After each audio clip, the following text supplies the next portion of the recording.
Welcome to episode 12 of the Trinisphere. Today we're covering Dinosaurs and Pirates in EDH. We're covering the release of Ixalan. So as always, thanks to our sponsor, Tap.net. You can see all of our deck lists up there. And be sure to join that community of excellent deck building and resources. They have a new competitive meter on those decks, so you can kind of see how your decks fare in all reality. But today we'll be talking about the Legendaries of Exolon, cards that we think may impact EDH, and some of our personal favorite picks. But before we go any further, I'd like to announce our random subscriber pick winner, David Anderson. Thank you for subscribing. You win one pack of standard legal booster cards. Yeah. 15 whole cards with one premium, rare, or mythic. Or you always gonna do that the invocation lotto. Good luck to you, good sir. Yeah. So we'll contact you, get your information, and send you that pack. Shannon thought he could keep me down by not introducing me. I'm here, guys. Don't worry. The spike lives. I am also here with my other co-host, Adam. Hey, how's it going? And of course, I am Shannon, the Timmy. Introduce me. I want it, please. We also got another guy here. Annoying, like buzzing noise, a spike of sorts. Someone once said my spirit animal was a bee. I asked why. They said, because you're annoying.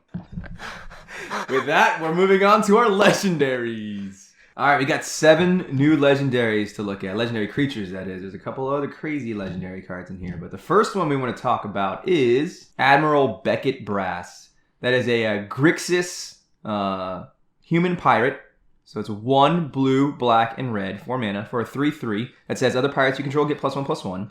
And at the beginning of your end step, gain control of target non-land permanent controlled by a player who was dealt combat damage by 3 or more pirates this turn. What do you think, Ryan? This card is garbage besides its name. I mean, the art's pretty cool, too. Yeah. Okay, it's pretty. I bet it's beautiful foiled. Yeah. But honestly, this card's not that good. I don't like the fact, it gives all your pirates. What do you have now? 25 pirates? That's stretch. I think that might be a stretch. Before this, there was 3 or 4 maybe that were playable. Yeah. And they weren't even that good unless you're playing Brago. And this guy, I like his name though. It is very classy. Yeah, it's a she. It's she, yeah. Snap. Yeah. Basically what he said. Yeah, this is mimicking. Yeah. He likes what I have cool, to say. Art's cool, like flavor's cool, but no. This is not going to be a commander. At least not right now. We've got 2 other Ixalan sets, right? So 2. Is there 2 more? I didn't know I think it's it's 1 or 2. I think it's 2 more, and then we yeah. go to Dominaria. Core set and then Dominaria.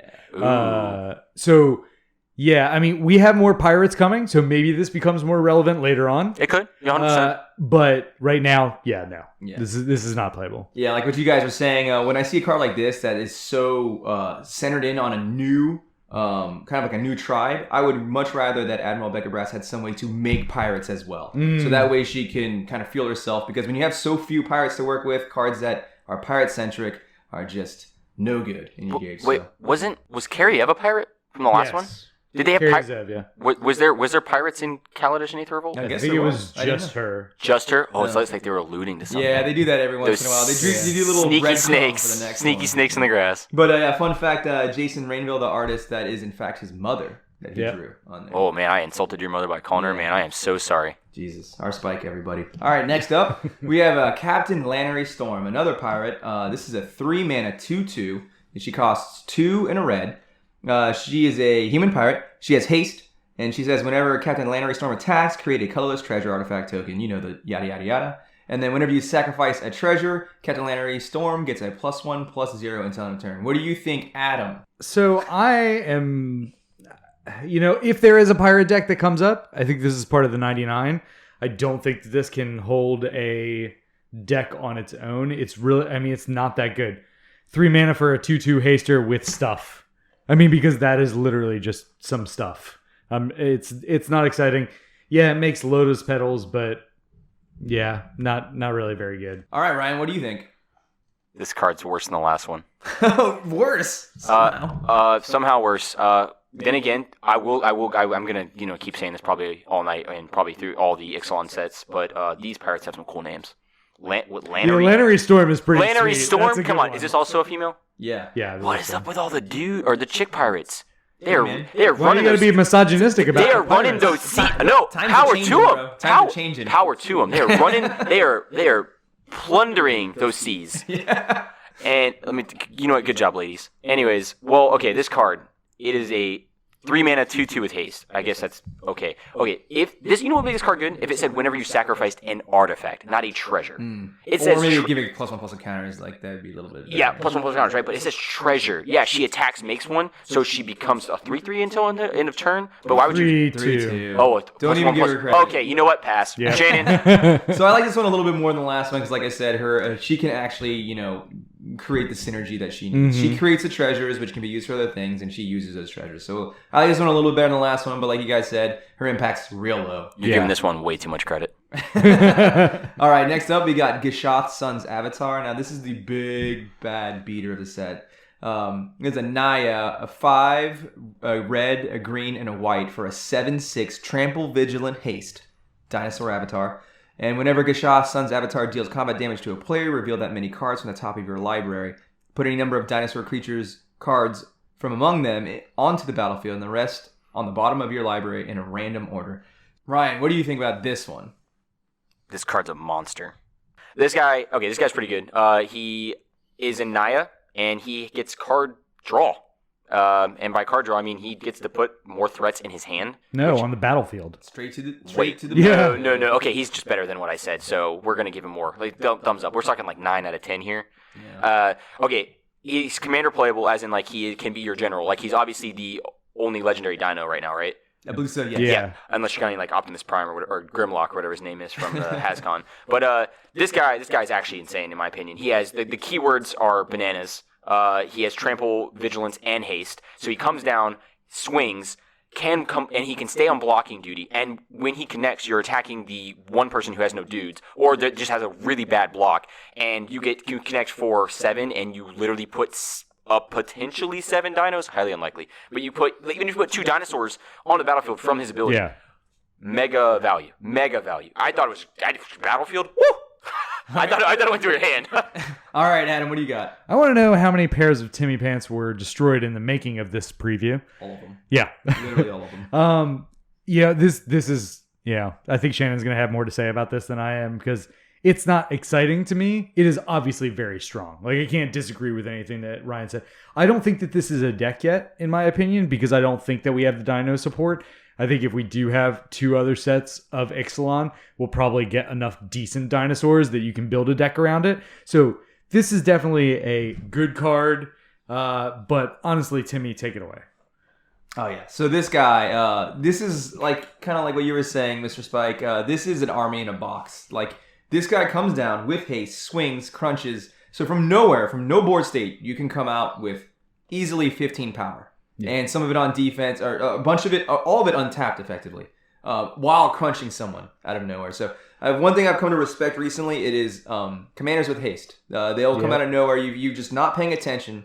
Sometimes you can straight get punched from out of nowhere with a commander with haste. So this one, not only does it have the haste and a huge body, but that ability to draw cards in Naya is also really great. Like you said, needs more dinosaur support, but so far from the dinosaurs we've seen, some of them are pretty good in EDH. You got these avatars that are effectively like the new wave of Titans. They're not terrible, so they wouldn't be not bad. As it is right now, you could get some dinosaurs that can affect EDH pretty well. So I think dinosaurs, unlike pirates, have an okay foothold as an EDH tribe, and they're going to get better. So we'll have to see how that one goes. All right, next up, we have Kopala, Warden of Ways. This is a 3 mana, 1 and a blue for a 2/2 Merfolk Wizard. And it says, spells your opponents cast that target a Merfolk you control cost 2 more to cast. And abilities your opponents activate that target Merfolk you control cost 2 more to activate. All right, I'm going to send this over to our Spike. What do you think, Ryan? Honestly, this guy I don't think has that much EDH application personally. He's a 3 mana 2/2. And I mean, granted, he is a legendary Merfolk, but I don't like him that much. I mean, the Frost Breath ability makes not the Frost Breath. Yeah, Frost Breath, right? Is that what it's called? It's like Frost Titan. Frost Titan ability or something like that. Yeah, whatever that is. Like, it's really not that powerful in EDH. I mean, in like the more restricted formats like Modern and Standard and stuff, this kind of effect is powerful because people are trying to tap out on their turns or like make a use of effective spells. But in EDH, all your dudes are gonna die to a board wipe anyways. Why Board is this wipes are targeted really removal fun. even necessary? Like, it's not that big of a deal. So like, I don't like this card that much. Maybe in a 99 if you're going straight Merfolk Tribal and you want to be cool, but other than that, no. All right, Adam, what do you think? Yeah, so I think that this will see EDH play. I think it's going to see play in the 99. You've got your Sig, River Cutthroat, and River Guide decks. It's going to go into Shauna decks, probably, potentially into Prime Speaker Zagana decks, if they wanted a little bit of protection, but I guess you kind of just want to recast Zagana anyway. So, but yeah, I mean, I think that this is definitely going to see play in Fish EDH decks. It is never going to head up its own deck, in my opinion. So it's okay. You know, it's not great. So I kind of agree. This is not for me at all. Not as a Timmy. This thing doesn't do nearly anything I want it to. Anyways, let's move on. Next up, we have Mavrin Fane, Dusk Apostle. It's a 3-mana 2/2. It costs 2 and a white for a legendary vampire cleric that says whenever one or more non-token vampires you control attack, create a 1/1 white vampire creature token with lifelink. Adam, what do you think? I'm sorry, I fell asleep halfway through that.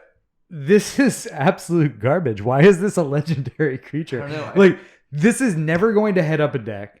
It's barely playable in the Mardu Vampires deck.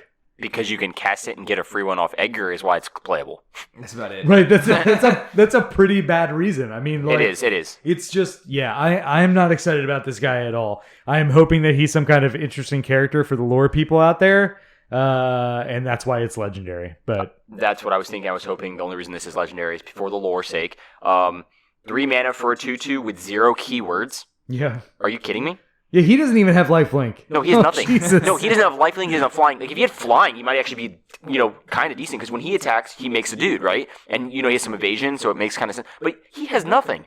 Yeah. He comes down and says your other vampires, Yeah. and you know what's making good? If you got a vampire for each attacking vampire. Yeah, you don't Yeah, get that. that's one. where it really goes bad. You just get one. For attacking with 20 vampires. Yes. Woo! One with lifelink? Thanks, dude. Pass. Yeah, maybe this guy was Hard once pass. maybe this guy was once slated to be like a tiny leader, but even there, he's not that great. Yeah, So, no. I think we're gonna give the universal thumbs down on Mavrin Fane. Bye, Felicia. Next up, we got Tishana, Voice of Thunder. That is a 7-mana, 5, a green and a blue for a star Merfolk Shaman. Tishana, Voice of Thunder's power and toughness are each equal to the number of cards in your hand. You have no maximum hand size, and when Tishana enters the battlefield, draw a card for each creature you control. I'm going to send this over to Ryan. Okay, so this card does cost 7 mana, but I'm going to say this card's actually kind of bananas. Yeah? A 7 mana card that is in Simic that can easy peasy cast on 7. Like, you could probably cast this card on turn 4 and not even try. Like, there's so many different ways you can take this card too. I mean, granted, you're obviously going wide with it, but you can go heavy ramp into playing her. You're going to play a lot of dorks. She also gives you the option to play Merfolk Tribal. So you can actually this actually gives, and there's a lot of blue-green Merfolks coming out now with the printing of Thanios.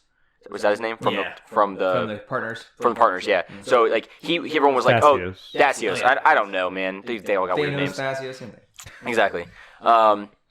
But I mean, this card's art is also beautiful. I think this foil is going to be like really, really pretty. But overall, the card itself, I can just imagine, playing Elf that taps for mana, dork, and then just being like tap out, play it, draw 3 to 4 cards, fuel your hand back up. You don't really care if he lives because you'll just keep doing that over and over again. Like, yeah. I think it's a pretty solid card overall. And it will head the deck.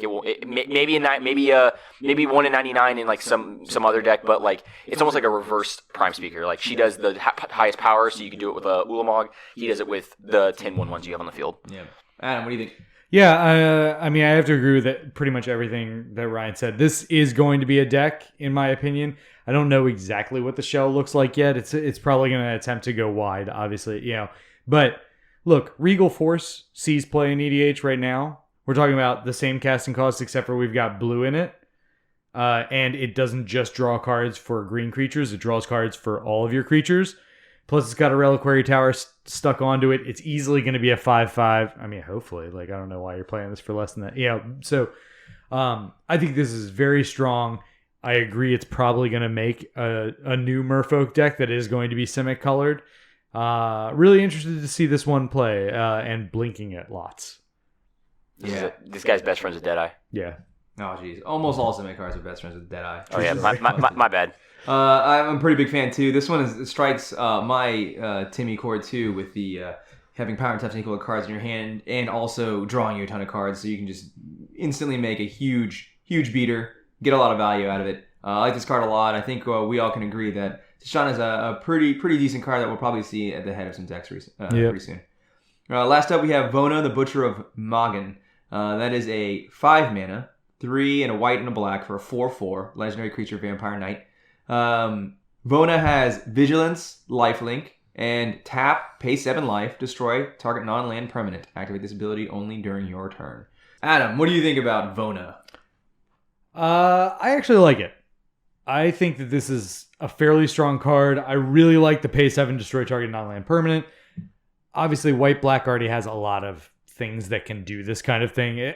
As a matter of fact, it can exile in a lot of cases. Lifelink Vigilance 4/4 for 5 is generally good. I think that where you're likely to see this is either in the Mardu Vampires deck in part of the 99, or more likely in part of the 99 of Karlov. Yeah. I don't think that this heads up its own deck, because I just think Karlov is instantly better. Mm-hmm. But as another outlet for your life gain and being able to get rid of more permanents, I think this is great in that deck. Ryan, what do you think? Overall, the stats are fine. It's got Vigilance, which allows you to attack with it, gain some life, and then use its ability, which I like. But as a legendary, I don't really see this card being played. I mean, at that head, you know what I'm saying? I can see it being played in Karlov. I can see it being played in maybe some other lifelink decks. But it's a pretty steep cost of having to pay 7 life and then tap it to do that.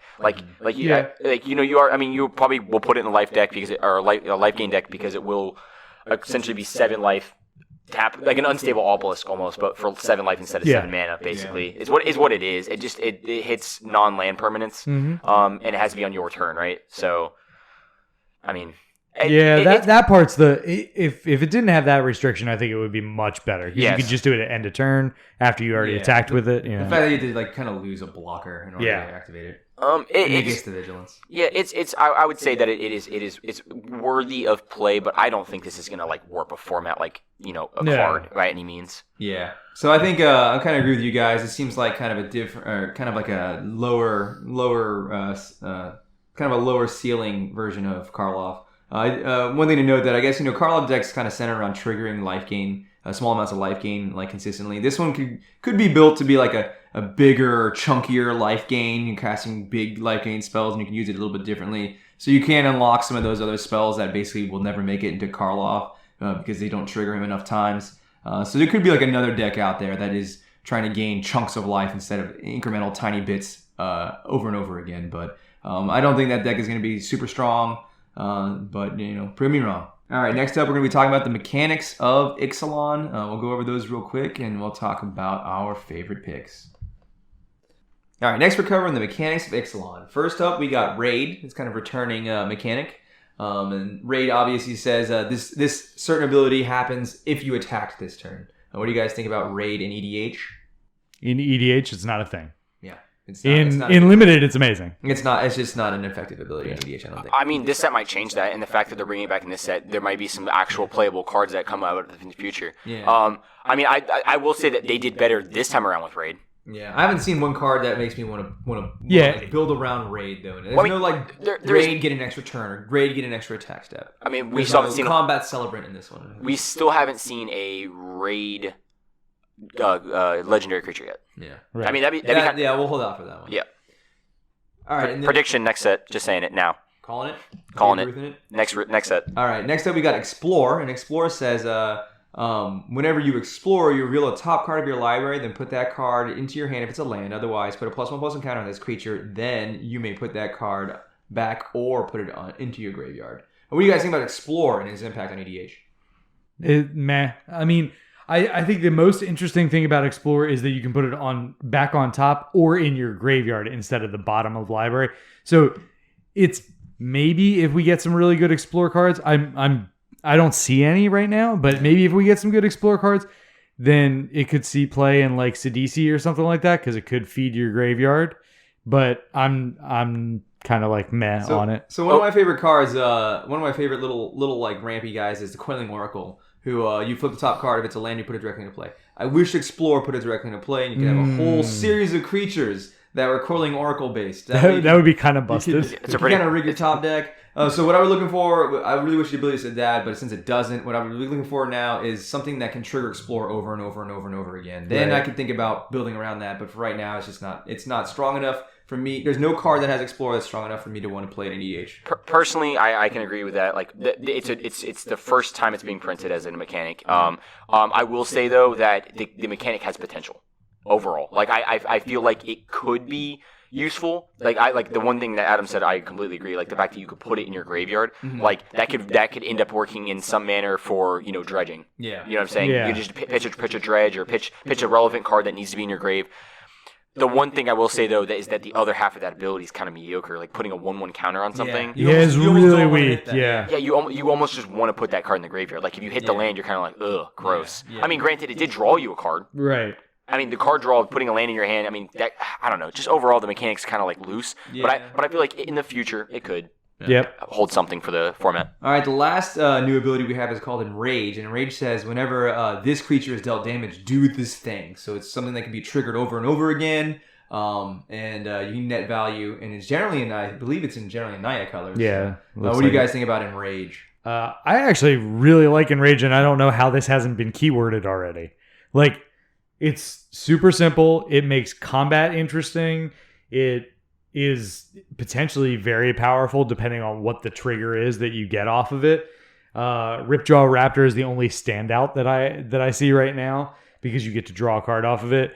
I really want to see that get featured in a Tomanoa type deck where you're like dealing damage to all of your own creatures and you're getting benefits off of it. It's Spite Mirror, all those kind of stuffy doll type things.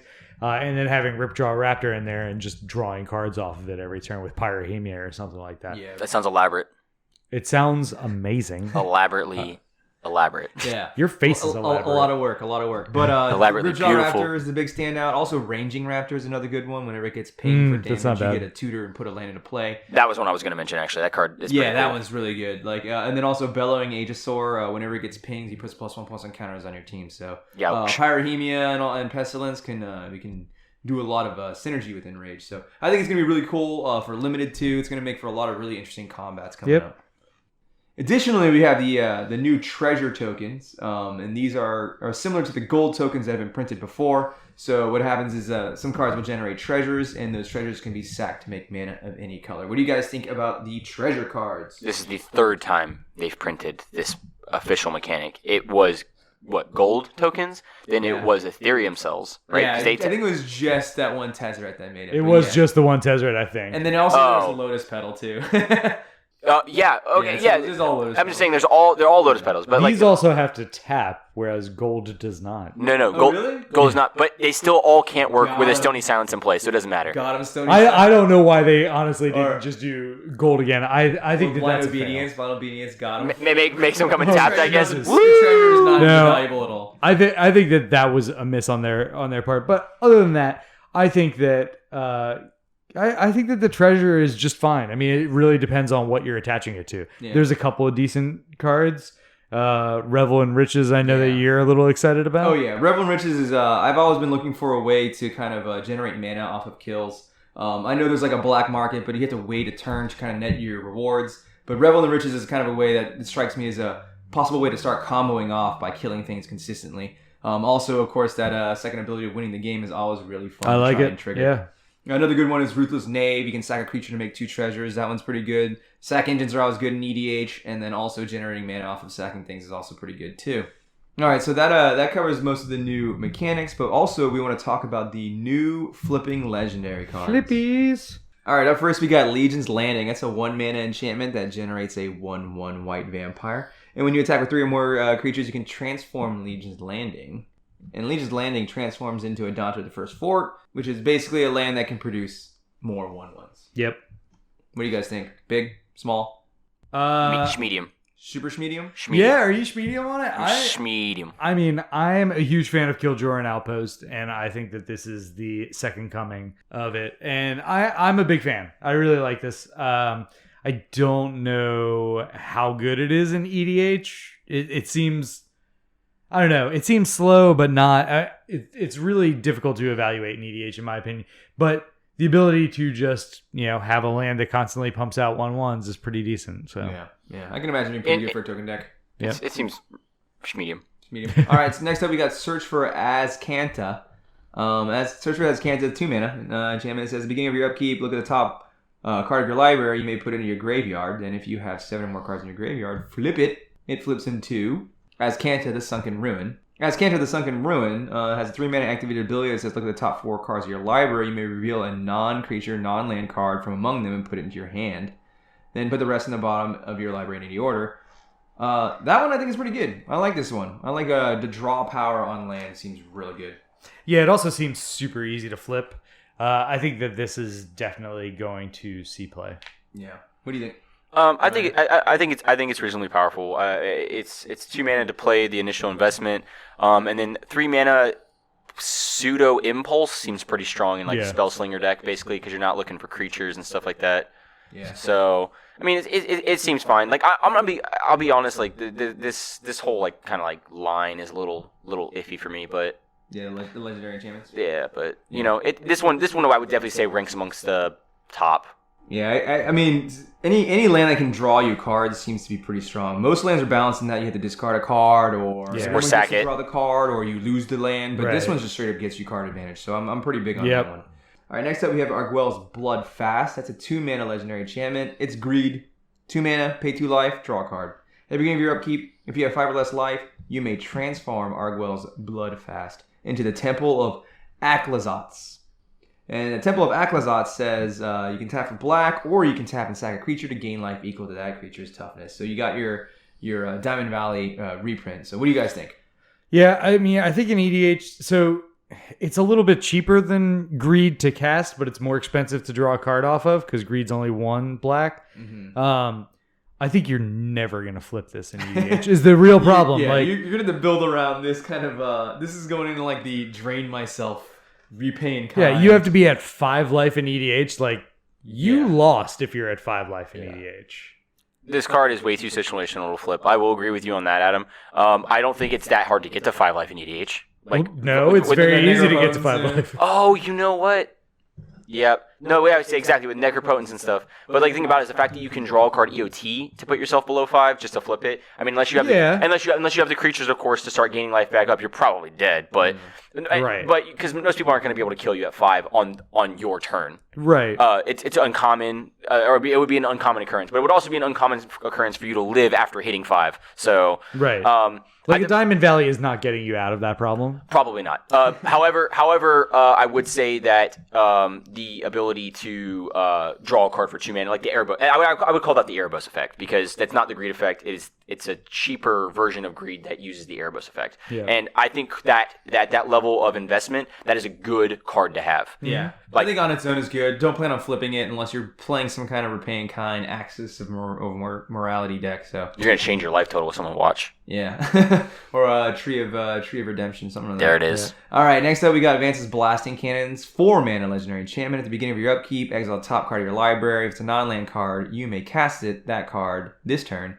And then whenever you cast your 3rd spell in a turn, you may transform Advance's Blasting Cannons into the Spitfire Bastion. Spitfire Bastion taps for a red mana, and it has also 3 and tap to deal 3 damage to target creature or player. What do you guys think about this one? I mean, I play Outposties as it is in mono red decks, so I would play this because of it being able to do that plus an upside. Yeah. Ironically, I think if I played this, the enchantment side is so good, I would actually try not to flip it. Yeah, it's quite possible. Yeah. Yeah. It says that you may transform. Yeah. So I would opt to not and just net the extra card. What do you think? I feel like this card's flip side is probably more powerful You thing. think so? The Doman people? And creatures, it's the lightning bolt. No, it's the most recent card I think was printed in Amonkhet Hour. It was called Open Fire, but like it's open. That card was great and limited. Open Fire on a land is pretty powerful in my opinion. 3 mana to deal 3. Yeah. I mean, you can consider this thing as a Valakut that you can trigger whenever you feel like it. Yes. This seems pretty good too. Like this goes into kind of the same place that Valakut would exist. So Valakut obviously you can combo by dumping a bunch of mountains. This one's a little bit more balanced in that you're just pinging them slowly at a time, but it's still a pretty good card. But I do like the fact that it is another Outpost Siege. Like it's like a second copy of it, and that card's really powerful in mono red decks. So I mean, overall, this card's playable in general, regardless if you want to flip it or not. Yeah, I mean, I think all of these are somewhat playable because somebody mentioned this, and it's basically if you hit the criteria for them, it's almost just a plus. It's a rampant growth. You literally just ramp. That's true. You got another land. All of these lands by meeting the criteria. So, and all these lands are actually, I mean, if you look at them, if you look at their abilities, they are not ones that you've seen before. These are some pretty interesting ones. Impulsing, dealing 3 at will to target. You know, these are all some really strong land abilities. You just got to work a little hard to get to them, but some of these are very much worth working to get them. You know, so these flipping legendaries. Probably going to see some play in EDH decks, and they seem pretty decent. I think the next one is probably going to see the most play out of all of them. Oh, yeah. And the last one we got to talk about is the Growing Rights of Itlimoc. That's a 3-mana green enchantment, and it says, the Growing Rights of Itlimoc enters the battlefield. Look at the top 4 cards of your library. You may reveal a creature card from among them and put them into your hand. Then put the rest in the bottom of your library in any order. At the beginning of your end step, if you control 4 or more creatures, transform the Growing Rights of Itlimoc into the Itlimoc Cradle of the Sun, and that is our very own Gaia's Cradle. Oh, yeah. And this sucks, because I just spent a lot of money on Gaia's Cradle, so I'm kind of I bought mine when it 2. wasn't too horrible. Now you have 2. And they don't kill each other. Yeah, that's true. This is I mean the front side is overcosted like for that effect, right? I would pay 1 for that effect, maybe 2. But the flip side is just the gravy. I think this one's balanced as in the front side was probably the worst. The front side is the worst and the back side is the best. Yeah. Yeah, absolutely. So this thing is great. If you guys have ever wanted a Gaia's Cradle and did not want to drop hundreds of dollars, here you go. You got one. This is just screaming, put me an elf ball. Oh, yeah. Yeah. I mean, I can see this going into most green decks that are just creature-centric. It's a great card. This one's going to impact EDH in a pretty decent way. So look for those Growing Rights of Itlimoc in your friends' decks soon. All right, so we got a couple other flip cards. They're not legendary. They're not flipping legendaries, but they are notably good. You got the Thematic Compass, which is a Journeyer's Kite. Flips into Spires of Erazka, which is a Mazavith. Pretty decent, right? It's an almost Mazavith. Oh my gosh, are we going to do this now? It taps for mana. It's better than Mazavith. It's worse than Mazavith. You can't target your own creatures. How often does that come up except for your Druid's deck? Seton. Alright, next up we got the Primal Amulet, which discounts your instants and sorceries. It transforms into the Primal Wellspring, which is basically a Pyromancer's Goggles land. Pretty good. I love Pyromancer's. I love this for any Spellslinger's deck, yeah. We also got Dousing Dagger, which is basically a trusty machete that gives your opponents a lot of blockers. But it does turn into a Lotus Veil. Pretty decent. I don't know. Yeah, I'm kind of mad on that one. Yeah, the giving your opponent blockers is pretty bad. And Lotus Veil, while kind of strong, isn't like super busted. So. Right. That covers most of the impactful flip cards. They are pretty good. I like them a lot. At first, when I saw the card art, I wasn't super on board, but these are some really strong, kind of like functional reprints that we all needed. So yeah, absolutely. All right, next up, we're going to talk about our favorite cards, ones that we think are going to impact EDH that we individually are going to be wanting to put in our decks. So, Adam, do you want to kick it off with your top picks? Yes. So my first card is Fleet Swallower. For 5 blue, you get a 6/6 fish. When Fleet Swallower attacks, target opponent puts the top half of his or her library into the graveyard, rounded up. So a fat Nemesis reason. Yes. Oh yeah. Yeah. Oh yeah. I mean, this is one more step to making the mill deck a reality, and that actually wins. I mean, it traumatizes somebody. This is fantastic. It will go in all the mill decks. I got news for you. As someone who's tried mill and EDH, ever since they printed Eldrazi Titan, the dream died. Yeah, all right, yeah. That's not all wrong. All right, Ryan, what's your first pick? My first pick is actually going to be Tocatli Honor Guard. And I'm picking this because it's essentially a... what is that card called? A Hushwing Griff. And a Torpor Orb. Yeah, Torpor Orb. Torpor Orb was actually originally the original card, but then they printed it on Hushwing Griff. And that's basically what this is. This is another Hate Bear for 2 mana.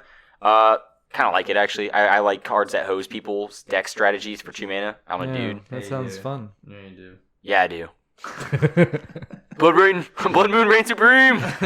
Anyways, but yeah, overall, I mean, there's not much to it. It's a 1/3 for 2 that just hoses people's decks. Like so many decks rely on. Yeah, I mean, it's a solid card. Like it's going to see play in EDH. Be ready for it. Have your removal.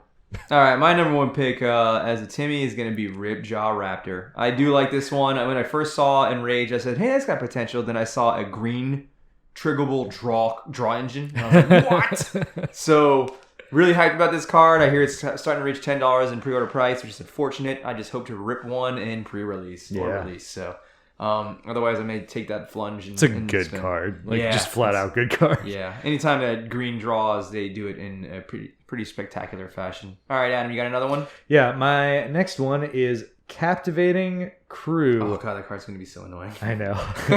For 3 and a red, you have a 4/3 human pirate that has the ability. Pay 3 and a red, gain control of target creature and opponent controls until end of turn. Untap that creature, it gains haste until end of turn. Activate this ability anytime you could activate or you could cast a sorcery. So, sorcery speed, act of treason effect for 4 mana, but you can do it as many times as you want. So, there are going to be many times where people either try to go infinite or just get lots of mana off Mana Geyser or something like that and steal half of somebody's board. Sack it to Brian Stoutarm or whatever sack outlet that you want. Even sack Goblin Bombardment, Yeah, I mean, or sack it to something that gives you more mana so you could steal something else, I mean, you could almost chain this together. Yeah, I mean, it's definitely a magical Christmas land, but I love this card. I am definitely going to be playing it. I think it's pretty unique that they said you can only do it at sorcery speed, while other cards say you can only do it during your turn. So obviously they don't want you doing this during combat.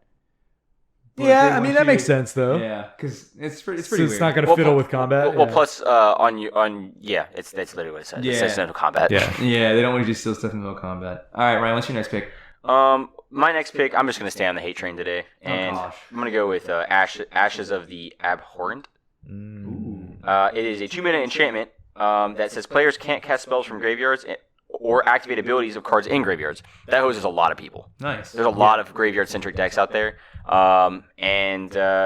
If you can't cast cards from graveyards and you can't use abilities in graveyards, like you can't use your Genesis, you can't use your Dread Return, all that kind of stuff. So I think it's pretty good. And then it has a little baby clause on it, which is kind of cool. It says whenever a creature dies, you gain a life. So that's kind of nice, little kicker. I mean, this can see play in any kind of life gain deck that also wants to kind of like if it has a bad matchup against graveyard centric decks. Might as well toss it in there. Plus, it's an enchantment, so it could be an enchantment themed deck. So I think it has a home for you could technically put it in anything white, really, if you really had that much hate for graveyards. Always do. All right, Shannon. My last pick is gonna be Vraska Relic Seeker. A Planeswalker? I know, shocker. I picked a Planeswalker. No. Yes, this one is a baller. We got a 6 mana, 6 starting loyalty, Golgari Planeswalker. Her loyalty abilities include a +2 to create a 2/2 black pirate creature token with menace. What? Her -3 is destroy target artifact, creature, or enchantment and create a treasure.